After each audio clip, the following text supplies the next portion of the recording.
Merci Jean-Michel de me donner quelques instants la parole en tant que votre conseillère départementale de ce canton de Vence. Magnifique canton de Vence, un canton immense, plus d'un tiers de la superficie du département, 48 communes, dont Vence et Saint-Genès sont les deux plus grosses, mais les autres villages sont aussi des villages absolument magnifiques. Je le disais l'autre jour, quand j'étais dans le village des Fers, ce territoire, dans ce territoire du canton de Vence, nous avons 3 atouts majeurs. Le premier atout, et je pense que c'est le plus important, je le mets en numéro 1, c'est que nous avons un territoire. Nous avons des hectares, nous avons de la forêt, nous avons des rivières, nous avons de l'eau et nous avons de la terre. Et je crois qu'aujourd'hui, plus que jamais, eh bien, il faut qu'on ait en tête que la vraie richesse, ce ne sont pas les entreprises, ce ne sont pas les bureaux, ce ne sont pas les logements peut-être, ils viennent en deuxième. La première vraie richesse, c'est la terre, c'est le territoire, c'est la forêt. Et au moment où la forêt d'Amazonie subit ce qu'elle subit, et où le monde entier prend conscience que la planète est une, eh bien, nous avons, dans ce canton de Vence, un formidable territoire. Le deuxième atout de ce territoire, et ce n'est pas le moindre, c'est son patrimoine. Nous avons des villages, nous avons des maisons, nous avons une histoire. Elle s'est construite dans chacune de nos communes autour d'un clocher, et oui, c'est une réalité. Et avant d'être des intercommunalités, des cantons, etc., nous étions ici un évêché autour d'une cathédrale et des clochers de nos villages. Et ça aussi, ce patrimoine-là, c'est ce que viennent chercher la plupart des gens qui viennent ici dans le tourisme vert et patrimonial que nous avons. Le troisième atout de ce territoire, ce sont vous, mesdames et messieurs, et je ne les citerai pas, mais je vois beaucoup de présidents d'associations ou de membres d'associations, parce qu'il n'y a pas que les présidents qui comptent, et je vois aussi beaucoup d'élus. Et ce bénévolat, cette force vive qui est au cœur de nos villages, au cœur de nos territoires, et qui nous permet de continuer à avoir une vie locale, un vivre ensemble, dont beaucoup parlent, mais que peu pratiquent ailleurs, dans les villes. Et ici, dans nos villages, eh bien, on sait le vivre et on sait le pratiquer. Donc ces 3 atouts majeurs, il faut les avoir en tête. Et si vous vivez à Saint-Genès, ce n'est pas par hasard. Si vous avez choisi de vivre dans un village ou dans le moyen ou dans le haut pays, ça n'est pas par hasard. Et si vous n'y vivez plus pour des raisons professionnelles, si vous y êtes tant attaché et que vous revenez dans nos fêtes patronales, c'est parce qu'effectivement, c'est fondamental. Alors moi, je crois que, évidemment, le département, son action principale, c'est d'accompagner les communes. Et le couple département-commune est un couple, évidemment, indispensable. C'est l'histoire de notre démocratie, c'est l'histoire de notre République, et c'est pour ça qu'avec Charles-Ange Ginesy et avec toute la majorité, nous nous attachons, particulièrement Charles-Ange Ginesy et moi, puisqu'on se partage ce beau canton, nous nous attachons à défendre ce territoire, à le valoriser. Alors ça peut être en aidant les agriculteurs ou les éleveurs, avec la mise à disposition d'un vétérinaire ou de matériel pour les agriculteurs. Ça peut être en rénovant les églises, les cloches, le patrimoine, vos maisons en habitat rural. Ça peut être aussi, évidemment, dans les missions qui sont les missions principales et uniquement du département, comme toute la politique sociale, le RSA, mais pas seulement, toute la protection de l'enfance, la mise à disposition de sages-femmes pour le suivi des grossesses, par exemple, dans le haut pays, la mise à disposition, bien sûr, de tous nos effectifs de personnel sur le handicap politique départemental que j'ai l'honneur de présider, ou encore bien d'autres actions que mène le département pour les personnes âgées, en saluant la présidente régionale qui s'occupe des associations des aînés ruraux. Alors, je veux vous dire simplement que ce vivre ensemble, vous êtes là, si vous êtes là, c'est qu'il y a longtemps que vous l'avez compris, c'est que ça vous tient à cœur. Et moi j'ai foi, et je veux passer ce message, moi j'ai foi dans notre jeunesse, j'ai foi dans les jeunes d'aujourd'hui qui se mobilisent. Alors on peut critiquer, on peut railler, on peut rigoler, de voir qu'il y a des jeunes de 15 ans qui disent « je préfère ne plus aller à l'école et défendre ma planète ».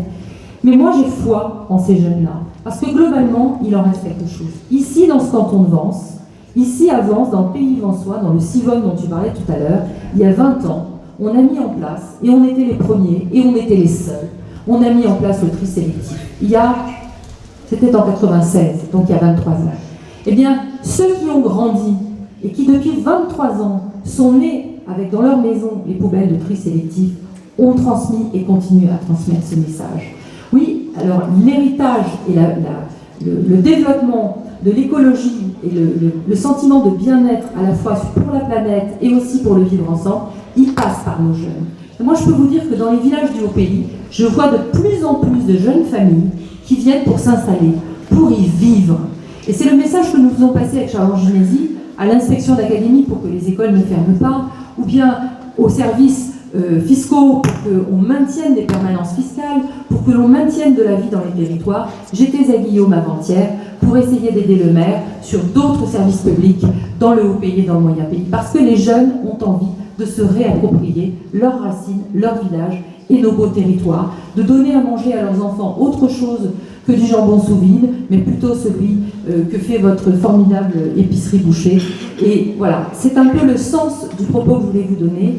Aujourd'hui, nous, les politiques, mais vous, les associations, et puis tout simplement, vous, les parents d'élèves, voilà, nous avons tous notre responsabilité au service de ce beau territoire. Et vraiment, je suis très confiante, parce que je sens que depuis 20 ans, nous étions, nous les adultes, et nous les politiques, un peu les seuls à monter au créneau pour faire ces piqûres de rappel, mais qu'aujourd'hui, ce sont carrément les jeunes qui nous disent « vous n'en faites pas assez, on veut retourner vivre dans nos territoires et dans nos villages ».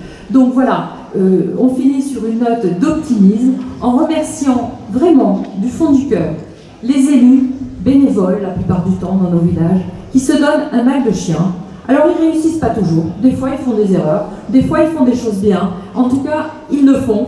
Et quand on voit aujourd'hui des communes où il n'y a pas de candidat, parce que les gens vous disent « moi je m'arrête parce que j'en peux plus, mais j'ai personne qui veut prendre la suite », et vous verrez qu'aux prochaines élections, il y a des communes où il n'y aura pas de candidat, il y a des communes où il y en aura trop, je vous rassure. Mais je dis ça pour Jean-Louis Fiori. Allez, petit clin d'œil à mon ami Jean-Louis. Non, il y a des communes où il n'y aura pas de candidat, et ça c'est grave, parce que ne vous trompez pas, les Parisiens, ils attendent que ça. Demain, il n'y a pas de candidat dans certaines communes, et bien ça veut dire qu'il y a trop de communes. Et si demain, il n'y a plus de communes, et si demain, il n'y a plus d'élus dans les petites communes, ce ne sont pas les administratifs, quelle que soit leur qualité, qui pourront remplacer un élu. Parce que pour remplacer Georgette, il faut 3 élus, il faut 3 administratifs.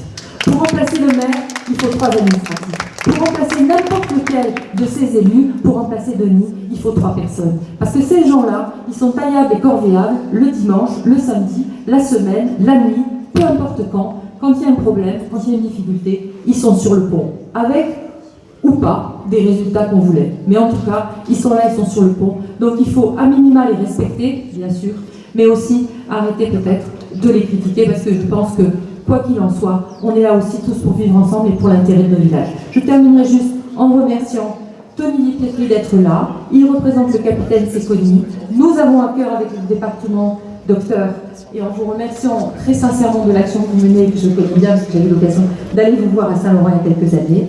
Nous avons à cœur au département de prendre vraiment par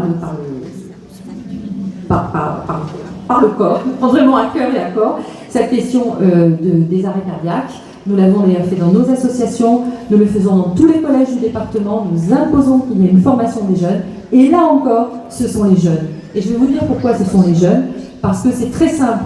Vous avez aujourd'hui un défibrillateur, et je demande aux jeunes, juste 30 secondes d'attention aussi, vous avez un défibrillateur au village. Si jamais vous n'avez pas eu le temps d'aller à la formation, il y a une application, et Tony va me redire, Staying Alive, c'est une application que vous pouvez mettre sur votre téléphone portable. Et quand vous vous trouvez dans un village où il y a un défibrillateur, ne vous dites pas, je ne sais pas, je ne vais pas savoir faire. Parce que le seul risque que vous prenez en faisant et en essayant, c'est de réussir. Voilà, vous ne prenez aucun risque, au contraire, vous prenez juste le risque de réussir. Le pire, c'est de ne rien faire, surtout s'il y a du matériel. Donc, une application, on la met sur son téléphone, ça s'appelle Staying Alive, même si on n'a jamais essayé, c'est facile, c'est intuitif et c'est très simple. Voilà, je vous remercie beaucoup, je vous souhaite une belle journée, une belle fête de la Saint-Jean. Merci Anne.